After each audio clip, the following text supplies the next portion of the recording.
Welcome to Brain Roots IAS.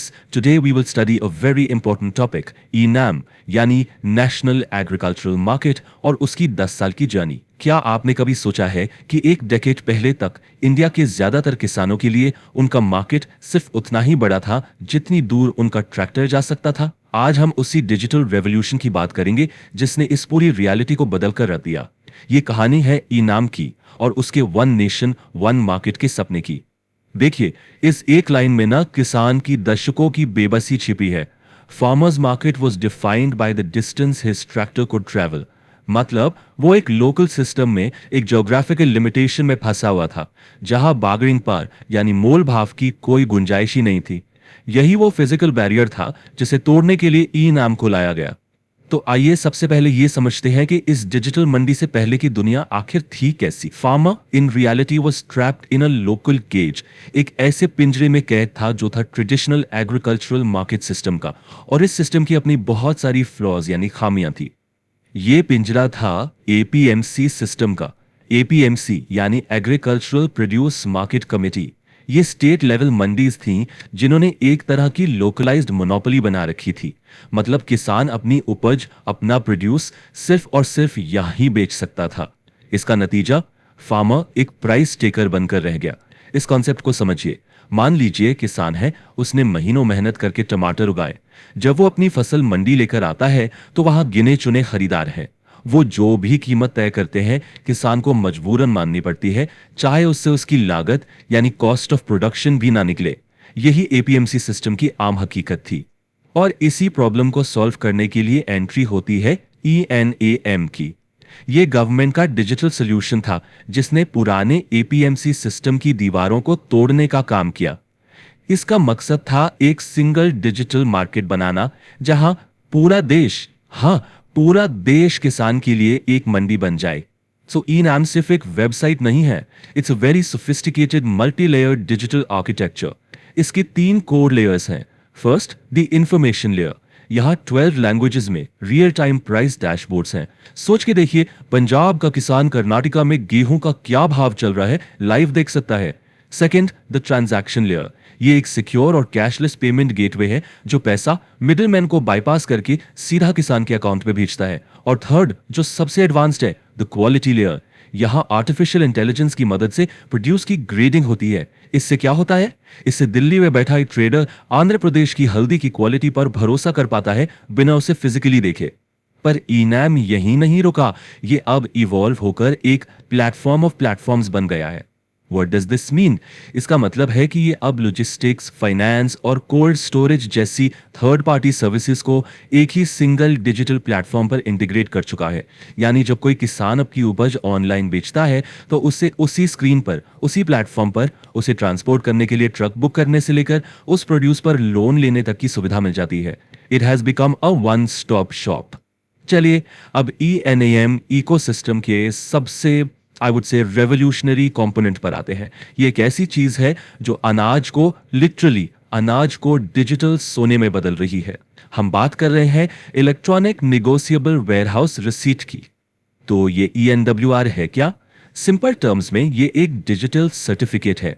ये certificate prove करता है कि किसान का प्रोड्यूस एक गवर्नमेंट अक्रेडिटेड वेयरहाउस में सुरक्षित रखा है और उसकी क्वालिटी क्या है। लेकिन सबसे इंपॉर्टेंट बात, under the warehousing act of 2007 ये सिर्फ एक रिसीट नहीं बल्कि एक निगोशिएबल इंस्ट्रूमेंट है। In simple words, it acts like a financial cheque. ये एक लीगली ट्रेडेबल एसेट है और यही चीज इसे इतना पावरफुल बनाती है। अब देखिए ये किसान को एम्पावर कैसे करता है, स्टेप बाय स्टेप समझते हैं। पहले किसान अपनी फसल को कम दाम पर तुरंत बेचने की बजाय एक WDRA अक्रेडिटेड वेयरहाउस में स्टोर करता है। उसको एक EWR यानी डिजिटल रिसीट मिलती है। अब वो इस डिजिटल रिसीट को एज अ कोलैटरल यानी गिरवी रखकर बैंक से लोन ले सकता है। और जब मार्केट में प्राइसेस फेवरेबल हो तब वो इस EWR को ही आगे ENAM पर ऑनलाइन बेच सकता है बिना वेयरहाउस से अनाज हिलाए। इस तरह उसकी फसल एक फिजिकल कमोडिटी से एक लिक्विड फाइनेंशियल एसेट बन जाती है। इस कंपैरिजन से आपको पूरा पिक्चर क्लियर हो जाएगा। ENWR से पहले किसान डिस्ट्रेस सेल करता था, मतलब फसल काटते ही जब सप्लाई ज्यादा होती है और दाम कम, तब मजबूरी में उसे बेचना पड़ता था। लेकिन ENWR के साथ वो एम्पावर्ड सेल करता है, यानी वो सही कीमत का इंतजार कर सकता है, लोकल मिडिलमैन की जगह फॉर्मल बैंकिंग सिस्टम से क्रेडिट ले सकता है और अपनी प्रोड्यूस की वैल्यू को मैक्सिमाइज कर सकता है। This is a huge shift. तो अब ई-नाम के 10 साल पूरे हो गए हैं। चलिए इसकी रिपोर्ट कार्ड पर एक नजर डालते हैं कि 2016 से लेकर अब तक इसने क्या अचीव किया है। आज की डेट में 1656 मंडीज ई-नाम नेटवर्क से जुड़ी हुई हैं।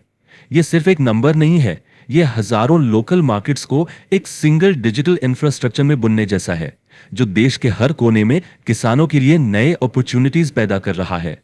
इस प्लेटफॉर्म पर 1.80 करोड़ से ज्यादा किसान रजिस्टर्ड हैं। To put this in perspective, ये इंडिया के टोटल फार्मिंग हाउसहोल्ड्स का लगभग 12% है।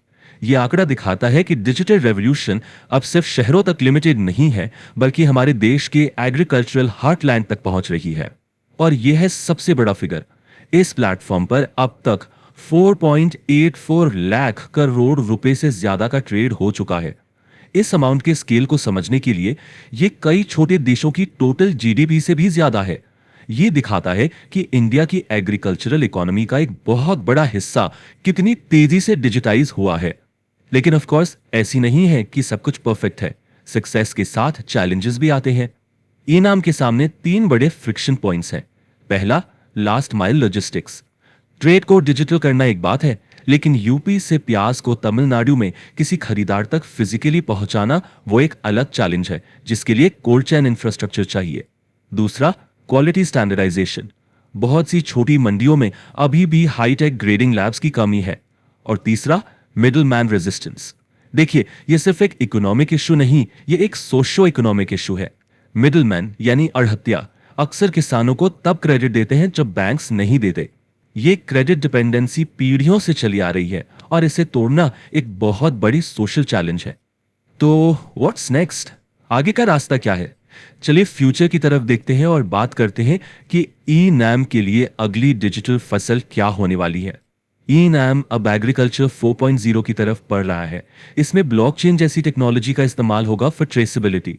जस्ट इमेजिन, यूरोप में बैठा कोई बायर अपने फोन से एक QR कोड स्कैन करके ये देख सकता है कि उसके हाथ में जो आम है वो महाराष्ट्र के किस पर्टिकुलर फार्म से आया है। प्रिडिक्टिव एनालिटिक्स का इस्तेमाल होगा, जो पिछले 10 साल के डेटा को एनालाइज करके किसानों को गाइड करेगा कि अगले सीजन में कौन सी फसल बोना ज्यादा प्रॉफिटेबल होगा। और सबसे बड़ा गोल है ट्रू इंटरस्टेट इंटीग्रेशन, यानी एक ऐसा बॉर्डरलेस एग्रीकल्चरल मार्केट बनाना जहां स्टेट्स के बीच कोई ट्रेड बैरियर्स ना हो।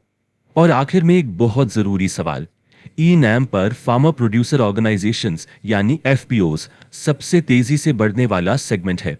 ये FPOs हजारों छोटे किसानों को एक साथ लाकर उन्हें एक बड़ी कंपनी जैसी कलेक्टिव बार्गेनिंग पावर देते हैं। तो सवाल ये उठता है कि क्या इंडियन एग्रीकल्चर का फ्यूचर इंडिविजुअल फार्मर की जगह डिजिटल कलेक्टिविज्म यानी डिजिटल सामूहिकता में है? शायद ये ई-नाम द्वारा लाया गया सबसे गहरा बदलाव हो सकता है, एक shift from the individual to the collective. If you found this lecture helpful, like, share and subscribe to the channel.